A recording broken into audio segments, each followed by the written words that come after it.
Welcome to Lunch with the Lord. I'm Pastor Mark. We are in 1 Peter chapter 2, and we are in verse 19 this lesson. But before we begin, Jeremiah 15:16. Thy words were found, and I did eat them. And thy word was unto me the joy and the rejoicing of my heart. Now, I wanted to continue this thought from last lesson in verse 19, where he says, For this is thankworthy, if a man for conscience toward God endure grief. And we saw that it's thankworthy. It's a good thing. If a person, meaning us as Christians, if we, for conscience sake, toward God, we endure grief, meaning that if I have a crooked or perverse boss in position of authority over me, that I willingly submit and I willingly bear the grief of that, because I can step back and I can see God in the picture. I can see God is behind this whole thing. And because of that, I can willingly hupophero, I can bear this burden of grief and submit to God in this as I submit to this person, okay? Doesn't mean we always agree with them because they are crooked and perverse or a difficult taskmaster. But it means that we see that for this time, God has put us in this position. And because of that, we submit to this person, all right? But I wanted to bring up this here to finish that same thought, and then we'll get into the next part of the last part of verse 19. And so he says here, if a man for conscience toward God endure grief. But I want us to turn to 2 Kings. And in 2 Kings chapter 5, we see this, a beautiful picture of this. 2 Kings chapter 5, and we're starting at verse 1 here. And we see the story of Naaman, okay? And Naaman here, in verse 1, he says, Now Naaman, the captain of the host of the king of Syria. So who was Naaman? Naaman was a Syrian, and Naaman was the captain of the Syrian army. And he was a great man with his master and honorable, because by him, by Naaman, who? The Lord. Who was it? It was the Lord. So through Naaman, the Lord had given deliverance unto Syria. God used Naaman, who was a Syrian captain, the enemy. He was the enemy. The enemy nation. God, through Naaman, gave victories to Syria, all right? And he was also a mighty man in valor. But he was a leper. He was a leper. So how is it possible? Are you trying to tell me that God was actually working for the enemies of Israel? God was actually helping them and work. God gave deliverance. God was actually helping Syria by giving deliverance through Naaman, the captain of the Syrian army. That doesn't seem right. That doesn't seem possible. That doesn't work into my theology about what I think about God. Right? How can God do such a thing? It's got to be a misprint here somewhere. The writer of Kings here had to misunderstand this whole thing, you know.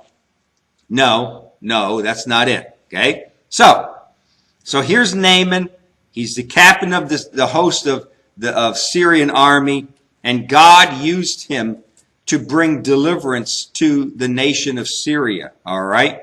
And he was a tremendous man of valor, mighty warrior. All right? But he was a leper. And you know, Naaman was a great man, but even the poorest and the most despised person in Syria would not change skins with Naaman. Oh, they would have loved his position and his honor, but they would never change skins with Naaman. All right?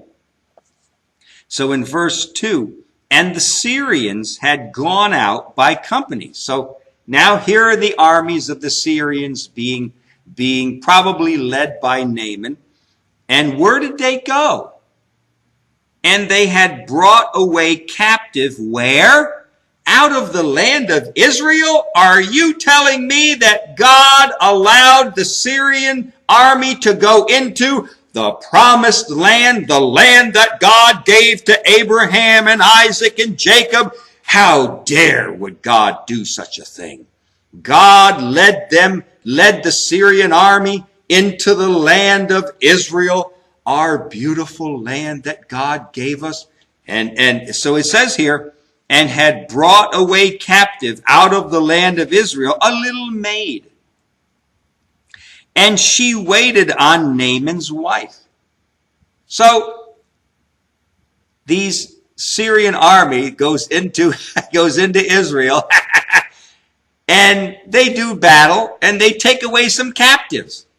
And one of the captives was a little girl, and she was taken in as a slave of Naaman's household, and she became a slave, and she waited on Naaman's wife.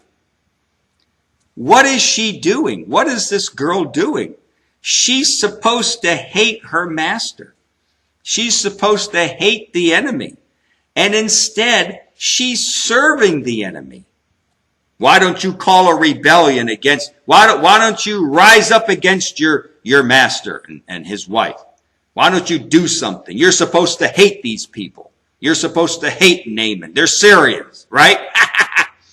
Verse 3, and she said unto her master, now listen, she said unto her master, oh, would God that my Lord were with the prophet that is in Samaria, for he would recover him of his leprosy. Are you insane? Are you insane, little girl? You're supposed to hate him. You're supposed to despise him. You're supposed to whatever, hurt him or his wife in some way. You're not supposed to like this. What are you doing? You're setting yourself up to be a slave the rest of your life? What? Are you doing this? Are you completely insane and crazy? She was absolutely confident that the healing would happen. Oh, this is what she said. She said, oh, I would God that my Lord was with the prophet that was in Samaria, because he would recover him. She doesn't say, I think he might. Oh, if Naaman can set up an appointment with him, maybe he have time to look at him and see. No.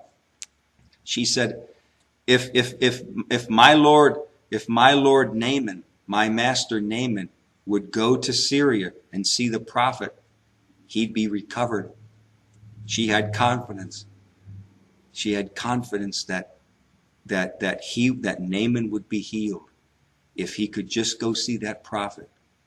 And if we take a step back and look, what is this girl doing? She's defying all logic of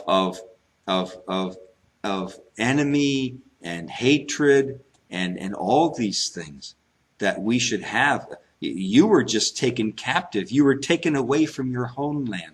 You're in Samaria now. I'm sorry, you're in Syria, and you're supposed to. You're a slave to this woman, and you're supposed to hate these people. You're not supposed to be their slave the rest of your life. And it sounds like you're liking it. I don't understand. But you know what? As Christians, we look and we say, aha, what do I have here? I have a froward and perverse boss. But you know what? I'm going to see God in this whole thing. I'm going to see God in this whole thing.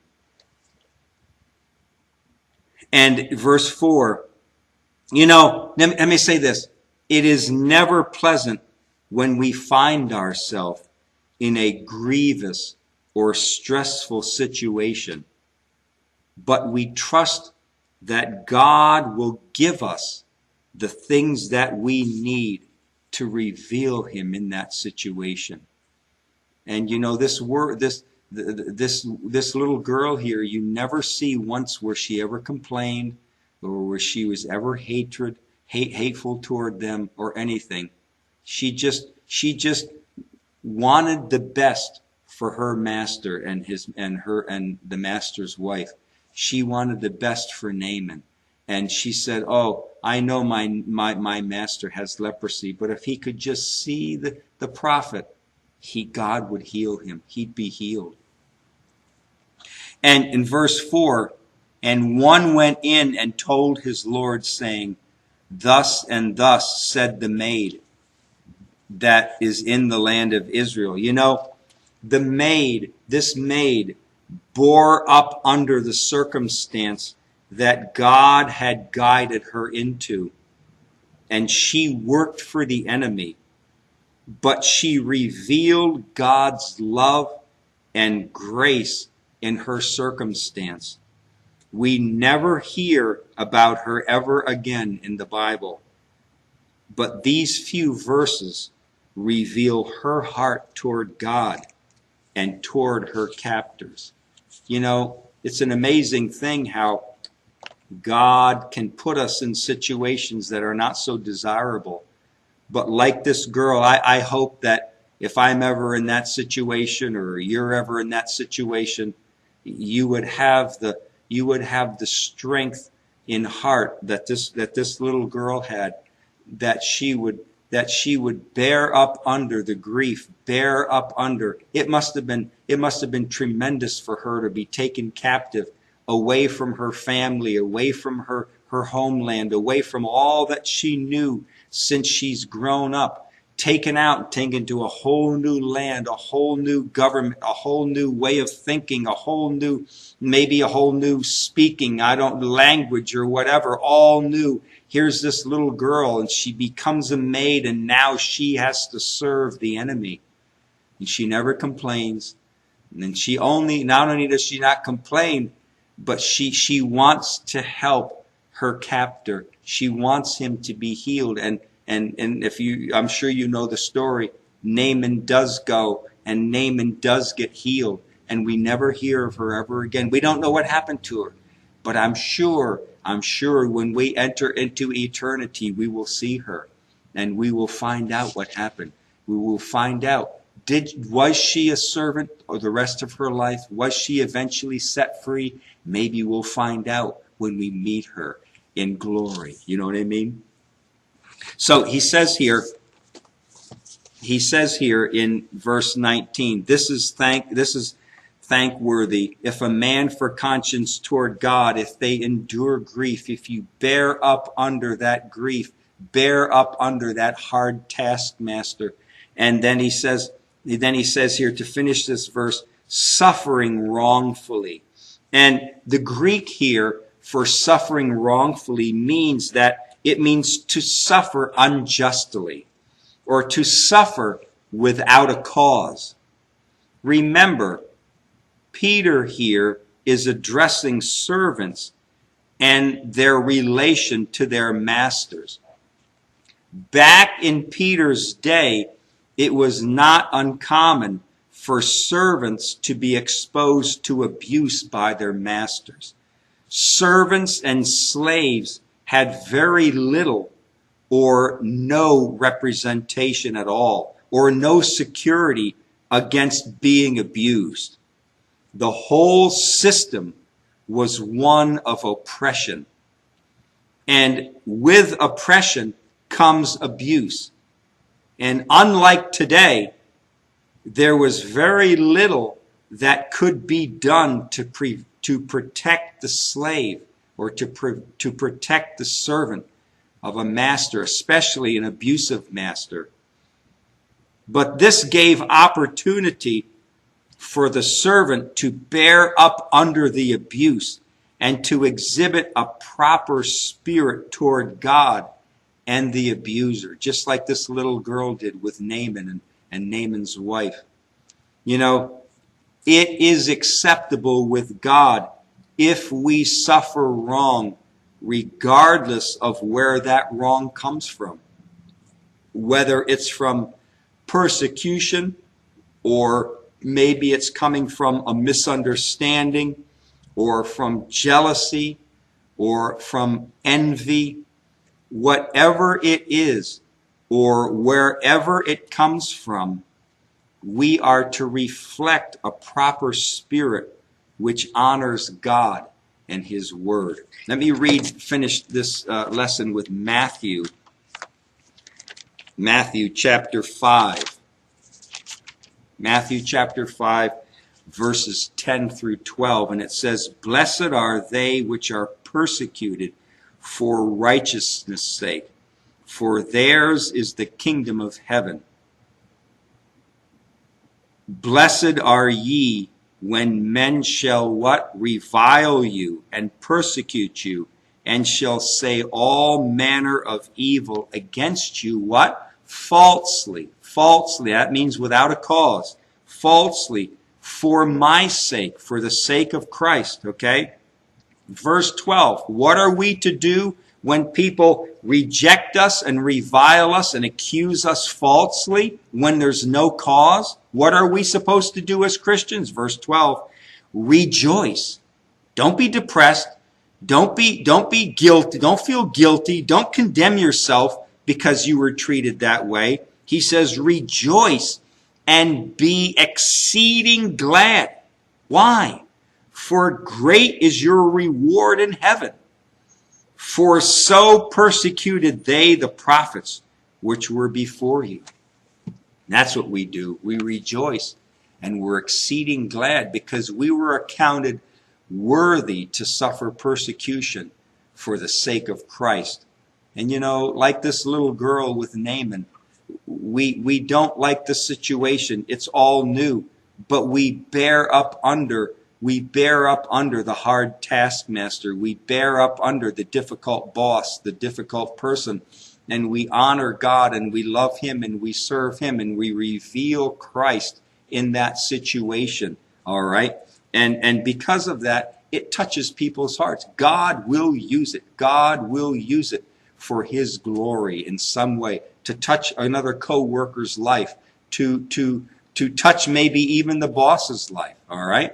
But this is what we are to do, to bear up under and the grief and to submit to Him and trust God in the whole situation. All right? Until next lesson, walk with the Lord. I know He walks with you.